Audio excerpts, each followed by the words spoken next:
Pregnant nurse बहू। Pregnant nurse बहू।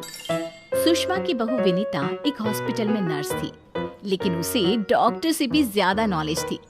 Hospital में सब विनीता की तारीफ किया करते थे। सुषमा का बेटा यानी कि अंकित अपनी बीवी विनीता से बहुत प्यार करता था और उसे अपनी पत्नी की काबिलियत पर बहुत भरोसा था। धीरे धीरे वक्त गुजरता गया और शादी के 8 महीने बाद विनीता प्रेग्नेंट हो गई। मैं बहुत खुश हूँ। मेरा इकलौता बेटा है और अब इसका बच्चा इस दुनिया में आएगा। मैं दादी बन जाऊंगी।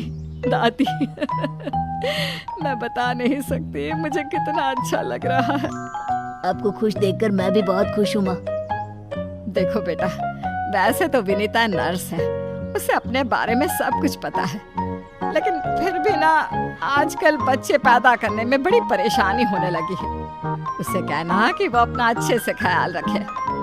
अरे माँ, आप है ना, आपके रहते हमें चिंता करने की क्या जरूरत है। मैं तो अपनी बहू का बहुत अच्छे से ख्याल रखने वाली हूँ। उसे अच्छे से खिलाऊंगी पिलाऊंगी, तभी तो मेरा पोता या पोती एकदम हेल्दी पैदा होगा। कुछ दिनों के बाद सुबह के वक्त। अरे विनीता बहू, ये तुम क्या कर रही हो? कुछ भी तो नहीं मम्मी, अपना हेल्थ चेकअप कर रही हूँ। और क्या? लेकिन ये ब्लड प्रेशर की मशीन और ये तुम्हारे हाथ में इंजेक्शन कैसा है? अरे मम्मी जी, मैं अपना ब्लड प्रेशर चेक करके देख रही थी। प्रेग्नेंट होना और ऐसी हालत में ब्लड प्रेशर चेक करना बहुत जरूरी होता है। लेकिन बेटा, इन सब कामों के लिए तुम्हें डॉक्टर के पास जाना चाहिए। अपना चेकअप खुद करने की क्या जरूरत है? और ये इंजेक्शन किस लिए लाई हो? मम्मी जी, इससे मैं अपना ब्लड सैंपल लूंगी और हॉस्पिटल में जाकर अपना ब्लड चेक करवा लूंगी। ऐसा भी कोई करता है भला? अपने खुद के हाथ से खुद का ब्लड सैंपल भी कोई निकालता है क्या? मम्मी जी, ये मेरा रोज का काम है, इसमें क्या है? मैं जब खुद से ये सब कर सकती हूँ तो किसी और से क्यों करवाऊँ? अच्छा ठीक है, जैसा तुम्हें सही लगे। कुछ दिनों के बाद सुषमा अपनी बहू को फिर से इंजेक्शन लगाते हुए देखती है और अंकित भी उस वक्त वहीं पर था। अरे विनीता, ये तुम क्या कर रही हो? तुम प्रेग्नेंट हो, इस तरह खुद को इंजेक्शन लगाने की क्या जरूरत है? अब तू ही समझा बेटा।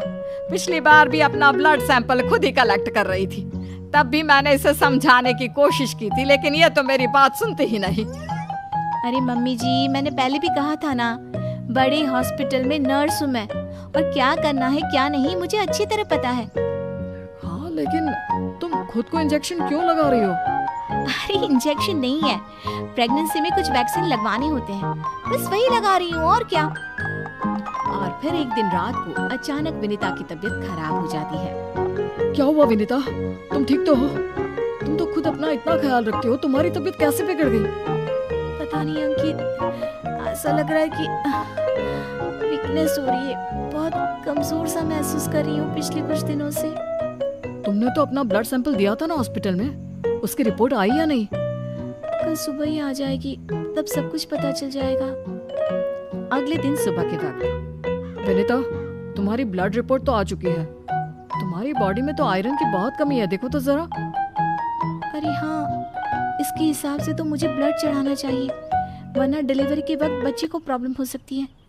मैं एक काम करती हूँ, ब्लड चढ़वा लेती हूँ। ऐसा कैसे ब्लड चढ़वा लेती हूँ? पहले डॉक्टर से जाकर पता करो और हॉस्पिटल में जाकर ब्लड चढ़वाओ। ये सब काम बिना किसी डॉक्टर की सलाह के नहीं करना चाहिए। मम्मी जी, आप फिर से शुरू हो गई ना। क्या करना है क्या नहीं मैं अच्छे से जानती हूँ, मैं खुद कर लूंगी। और विनीता हॉस्पिटल से ब्लड की बोतल का इंतजाम करती है और खुद अपने ही हाथों से खुद को घर में रहकर ब्लड चढ़ा लेती है। अगले दिन। विनीता, अब तुम्हारी तबीयत कैसी है? देखो, मुझे पता था ब्लड चढ़ते ही मेरी सारी वीकनेस दूर हो जाएगी। मुझे बहुत अच्छा लग रहा है, एकदम ठीक हूँ मैं। कुछ दिनों के बाद विनीता की प्रेगनेंसी का 8वां महीना शुरू हो चुका था और एक दिन सुबह के वक्त विनीता अच्छे से तैयार होकर अपने कमरे से बाहर आती है। क्या हुआ विनीता, सुबह सुबह कहाँ जा रही हो? बहुत दिन हो गए हॉस्पिटल नहीं गई, सोच रही हूँ आज ड्यूटी पर चली जाती हूँ। डॉक्टर का भी फोन आया था अभी। लेकिन बेटा, अब तुम्हारा 8वां महीना चल रहा है, ऐसी हालत में तुम्हें घर में आराम करना चाहिए और डिलीवरी करवाने तो बिल्कुल भी नहीं जाना चाहिए। लेकिन क्यों मम्मी जी? डिलीवरी करवाने में क्या प्रॉब्लम है? ये तो मेरा जॉब है और हॉस्पिटल में दिन रात यही तो करवाती थी। आपने कहा कुछ दिन काम पर मत जाओ, इसलिए नहीं गई। हाँ मम्मी, वैसे विनीता ठीक ही तो कह रही है, उसका रोज का काम है ना ये। तुम आजकल के बच्चे ना कुछ नहीं समझते। अरे तुम्हें वैसा तो सब पता है, लेकिन शायद ये नहीं पता कि इस हालत में अगर तुम डिलीवरी करवाने आई औरतों को देखोगी तो तुम्हारी सेहत पर बुरा असर पड़ेगा। अरे मम्मी, ऐसा भी कुछ होता है क्या? मम्मी जी, किसी और की डिलीवरी करवाने से मेरे ऊपर कैसे फर्क पड़ सकता है? मैं कोई पहली बार थोड़ी ना ये सब करवाने जा रही हूँ। विनीता अपनी सास की एक नहीं सुनती और हॉस्पिटल चली जाती है। वहां से वापस आने के बाद, अरे मम्मी जी, आपको मेरी बहुत चिंता हो रही थी ना? ये देखिए, मैं बिल्कुल ठीक ठाक हूँ। अब आपको परेशान होने की जरूरत नहीं है। और जानती है, पूरी 5 डिलीवरी करवा कर आई हूँ, वो भी नॉर्मल वाली। देखा मम्मी, मैंने कहा था ना विनीता को नहीं होगा कुछ भी। वो बिल्कुल ठीक है। चलो अच्छा है बहू, मैं भी तो यही चाहती हूँ कि तू एकदम ठीक रहे। और आजकल जिसे देखो उसके ऑपरेशन से बच्चे होते हैं, ये देख देख करना बहुत डर लगता है। चिंता मत कीजिए मम्मी जी, मुझे कुछ नहीं होगा। मैं नर्स हूँ ना, रोज हॉस्पिटल में औरतों को सिखाती हूँ कि कैसे अपना ध्यान रखें ताकि नॉर्मल डिलीवरी हो।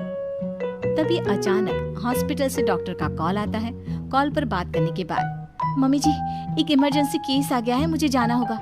अरे लेकिन अभी तो आई हो, कैसी डॉक्टर है तुम्हारी? उसे पता नहीं चलता क्या कि तुम प्रेग्नेंट हो? ऐसी हालत में तुम्हें ना बुलाए। अरे नहीं मम्मी जी, डॉक्टर की भी मजबूरी है।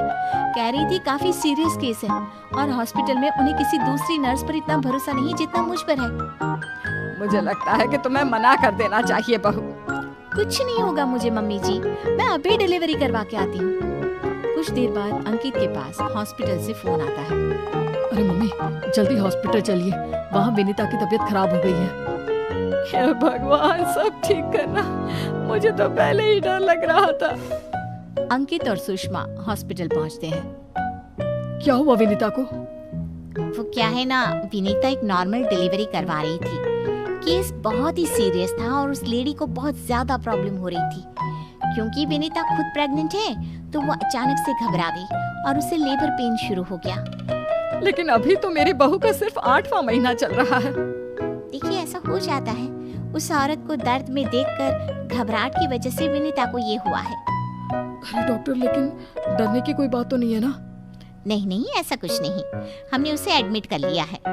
तभी सब देखते हैं कि विनीता अपने हाथ में एक छोटे से बच्चे को लिए बाहर आती है। अरे विनीता, तुम्हारी तो तबीयत ठीक नहीं थी, तुम्हें दर्द हो रहा था, तुम बाहर क्यों आ गई?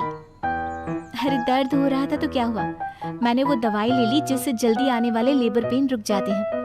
और वैसे भी डॉक्टर, उस औरत को मेरी जरूरत थी, उसकी देखभाल के लिए मुझे ठीक होना ही था।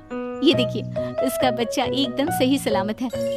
अरे वाह मेरी बहू, तूने तो अपने तबीयत की परवाह ना करके किसी और की जान बचाई।